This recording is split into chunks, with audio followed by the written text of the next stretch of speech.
Hello everyone. तो I hope आप सभी वेल होंगे। तो आपका स्वागत है मेरे चैनल डियर सर में। आज की इस वीडियो में हम कवर करेंगे इंट्रोडक्शन टू पॉलिटिकल थ्योरी का राजनीतिक सिद्धांत का परिचय। इसमें हम बात करेंगे राजनीति बेसिकली होती क्या है और सिद्धांत का आपका अर्थ क्या होता है, और इसके साथ हम दृष्टिकोण को भी समझेंगे, उपागम को भी समझेंगे। तो प्लीज़ वीडियो को फुल्ली देखना, ये वीडियो आपके लिए बहुत ज़्यादा यूज़फुल और बेनिफिशियल होने वाली है। सबसे पहले बात करते हैं राजनीति की। देखिए, राजनीति वर्ड सुन के आपके मन में क्या आता है कि राजनीति क्या है? पॉलिटिक्स, यानी कि राजनीति पॉलिटिक्स शब्द यूनानी भाषा के पोलिस शब्द से मिलकर बना है। यानी कि राजनीति क्या है? राजनीति शब्द यूनानी भाषा जो है उसके पोलिश शब्द से मिलकर बना है, जिसका अर्थ क्या होता है? नगर एवं राज्य।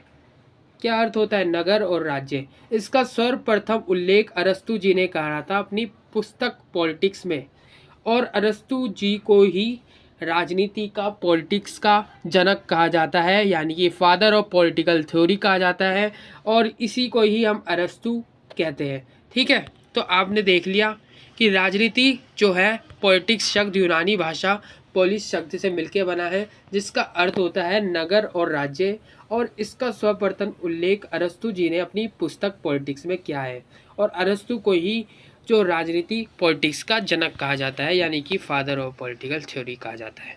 इतना आप समझ गए होंगे। अब आपको समझना है कि राजनीति को लेके सबकी अलग अलग राय है, सबका अलग अलग थॉट है, सबका अलग अलग मत है। यानी कि राजनीति की को हम एक ही भाषा में परिभाषित नहीं कर सकते, क्योंकि इस समाज में प्रत्येक व्यक्ति के अपने अलग अलग मत है राजनीति को लेके। देखिए, अब हम समझते हैं क्या क्या मत है, क्या क्या थॉट है उन सबके राजनीति को लेके।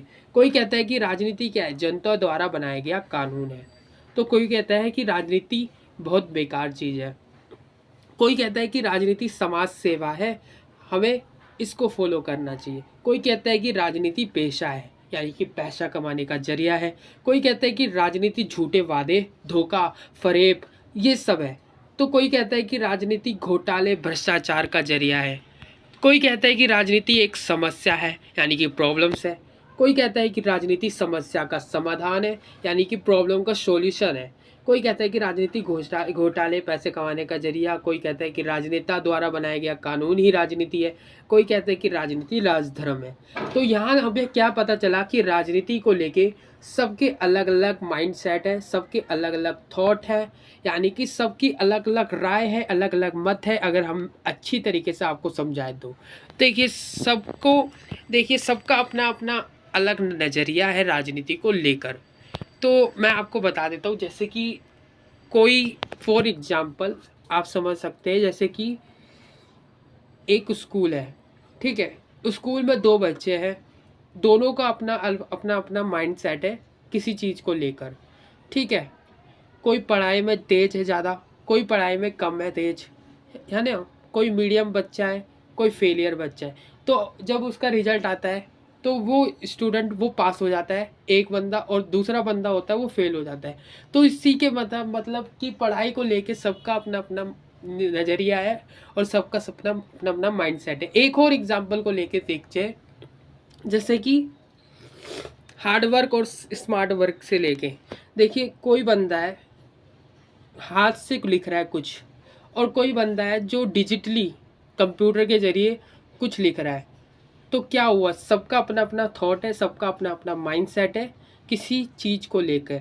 तो मैं यही आपको समझाना चाहता हूँ कि राजनीति के लिए सबका अलग अलग थॉट है, सबका अलग अलग माइंडसेट है, यानी कि सबकी अलग अलग राय है राजनीति को लेके।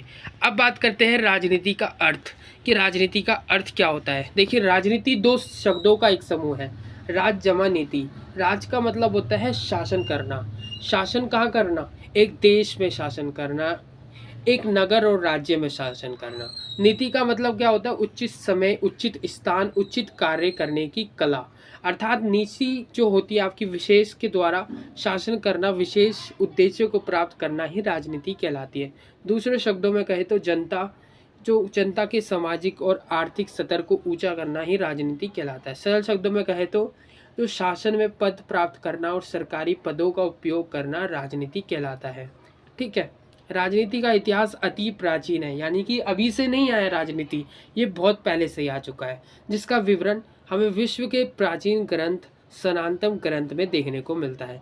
राजनीति की शुरुआत रामायण काल से ही प्राचीन है, यानी कि ये रामायण महाभारत इससे भी प्राचीन है इसकी शुरुआत। ठीक है, अब आगे महाभारत महाकाव्य में इसकी सर्वाधिक विवरण देखने को मिलता है, यानी कि जो महाभारत के महाकाव्य है उसमें भी राजनीति का विवरण देखने को मिलता है।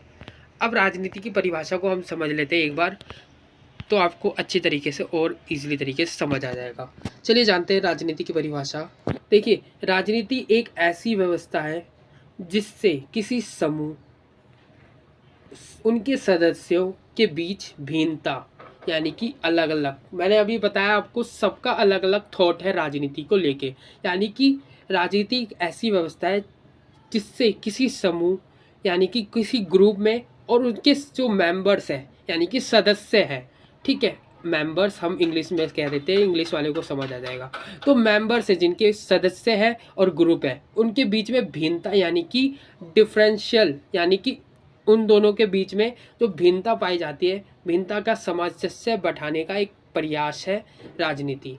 आगे हम अच्छे तरीके से समझते हैं कि राजनीति हर समाज का महत्वपूर्ण भाग है, यानी कि बहुत इम्पोर्टेंट पार्ट है और इंसान इससे जुड़ के मिला है, यानी कि इंसान इससे जुड़ा हुआ है। आगे बात करते हैं और तरीके से कि राजनीति के द्वारा हम क्या कर सकते हैं। समाज में शासन चलाया जा सकता है, राजनीति के द्वारा जनता के भले के लिए फैसले लिए जाते हैं, राजनीति के द्वारा अच्छी सरकार का समाज का विकास होता है, यानी कि डेवलपमेंट होता है, विकास करती है अच्छी सरकार। ठीक है, अच्छी सरकार समाज का विकास करती है और राज्य की सभी गतिविधियां, यानी कि राज्य में जो भी एक्टिविटीज़ हो रही है उसका जो होता है राजनीति क्या करती है, अध्ययन को ही राजनीति कहते हैं, यानी कि आप कह सकते हैं कि राजनीति की सभी गतिविधियों के अध्ययन को ही राजनीति कहा जाता है। आई होप आप राजनीति को अब अच्छी तरीके से समझ गए होंगे और आप कभी नहीं भूलेंगे। अब बात करते हैं सिद्धांत को। देखिए, सिद्धांत का बेसिकली मतलब होता है एक नज़रिया, यानी कि सिद्धांत शब्द उत्पत्ति यूनानी शब्द थ्योरिया से हुई है, यानी कि जो सिद्धांत शब्द है यूनानी शब्द थ्योरिया से मिलके आया है, जिसका मतलब होता है समझने की दृष्टि, यानी कि किसी चीज़ को समझने का दृष्टि यानी कि नज़रिया। आगे हम समझते हैं कई राजनीतिक विद्वान जो सिद्धांत को व्याख्या की चरम परिणति कहकर पुकारते हैं, यानी कि जो अलग अलग थिंकर्स हैं वो राजनीति को यानी कि सिद्धांत को व्याख्या की चरम परिणति कहकर पुकारते हैं। अगला हम समझ सकते हैं दृष्टिकोण का अगला चरण सिद्धांत कहलाता है। जब दृष्टिकोण का कार्य विचाराधीन विषय के बारे में समझाओ और आधार सामग्री के चुनाव से आगे निकल जाता है, तब दृष्टिकोण सिद्धांत का रूप ले लेता है। देखिए, हम आगे दृष्टिकोण को समझेंगे। आगे हम बढ़ते हैं कि किसी भी विज्ञान के नियमों ही व्याख्या ही सिद्धांत है। आगे हम देखते हैं सिद्धांत वह तर्क संगत अनुमान है जो किसी घटनाक्रम मूल कारणों की विवेचना करता है, यानी कि सिद्धांत क्या है, सिद्धांत वह तर्क संगत अनुमान है जो किसी घटना यानी कि कोई घटना हुई है उसके मूल कारणों की विवेचना करता है। ठीक है, आगे हम समझते हैं सिद्धांत व प्रस्थापनाएं जिनकी किसी वस्तु की व्याख्या करने का प्रयत्न किया जाता है। सिद्धांत का मुख्य कार्य क्या होता है, व्याख्या करना, किसी चीज़ की व्याख्या करना। ठीक है, यानी कि उसे एक्सप्लेन करना। आगे सिद्धांत एक विश्लेषणात्मक युक्ति है जिसकी सहायता से तथ्यों की व्याख्या कथा विषय में पूर्व कथन किया जाता है।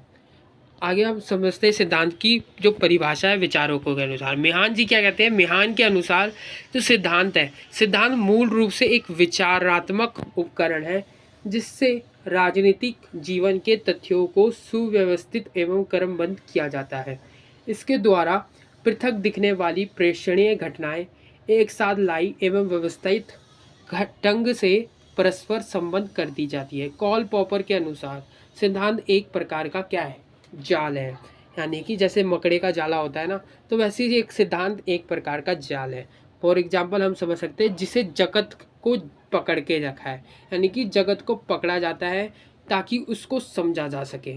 ठीक है, अब बात करते हैं नोबर्ट हेनसन के अनुसार। ये कहते हैं कि सिद्धांत प्रेषित सामग्री है के विषय में बुद्धि बुद्धिगम्य एंड व्यवस्थित और अवधारणात्मक प्रतिमान है। अब दृष्टिकोण को हम समझ लेते हैं एक बार। देखिए, दृष्टिकोण को हम अलग अलग नाम से जानते हैं। पहला हम कह सकते हैं उपागम यानी कि अप्रोच, दूसरा हम परिप्रेक्ष्य पद्धति, तो ये सब नाम से हम जानते हैं। तो उपागम हम समझ सकते हैं कि शिक्षक की प्रणाली को ही उपागम कहते हैं। उपागम को हम अंग्रेजी में अप्रोच कहते हैं। शिक्षण विधियाँ शिक्षण उपागम पर आधारित होती है। ये उपागम शिक्षण विधियों को जन्म देता है। कुछ सीखने का तरीका हम समझ सकते हैं कि किसी चीज़ को सीखने का तरीका जो सीखने वालों की मदद करने की कक्षा की गतिविधियों और तकनीकों का उपभोग करता, वह उपागम की श्रेणी में आता है। ठीक है। अगला है परिप्रेक्ष्य। देखिए, परिस्थितियाँ और तथ्य आदि को देखने को उनके सापेक्ष महत्व को आंकने का एक तरीका है। पद्धति कोई काम करने की विशेष प्रकार, प्रणाली या विधि। दृष्टिकोण को समझते हैं। दृष्टिकोण क्या है? उपागम के अंतर्गत जो समस्याएं या फिर प्रश्नों के चुनाव में प्रयुक्त कसौटियाँ और अनुसंधान के लिए कई आधार सामग्री आती है। दूसरे शब्दों में कहें तो दृष्टिकोण का अर्थ होता है मानकों का एक समूह जिसके आधार पर सैद्धांतिक विचार विमर्श के लिए आधार सामग्री लेने छोड़ने का निर्णय किया जाता है। दृष्टिकोण एक तरीके का आप समझ सकते हैं नज़रिया है। उपागम यानी कि आप समझ सकते हैं दृष्टिकोण एक तरीके का अप्रोच है, यानी कि उपागम यानी कि किसी चीज़ को समझने का, यानी कि हम इस पे हमने क्या सीखा, कुछ सीखने का तरीका, तो यही दृष्टिकोण कहलाता है। कुछ सीखने का तरीका जो सीखने वालों की मदद करने के लिए काम आता है। तो आई होप आप समझ गए होंगे। तो मैंने इसमें पॉलिटिकल थ्योरी को भी आपको डिस्कस कर दिया है कि राजनीति क्या होता है, राजनीति का सिद्धांत क्या होता है, दृष्टिकोण क्या होता है। तो आई होप आपको वीडियो अच्छी लगे। वीडियो को लाइक करें, शेयर करें, ज़्यादा से ज़्यादा प्यार करें वीडियो को, और कमेंट में जरूर बताएं कि आपको वीडियो कैसे लगी। Thanks for watching this video. मिलते हैं नेक्स्ट वीडियो में और भी नई लेटेस्ट इन्फॉर्मेशन के साथ और नए नए टॉपिक्स के साथ।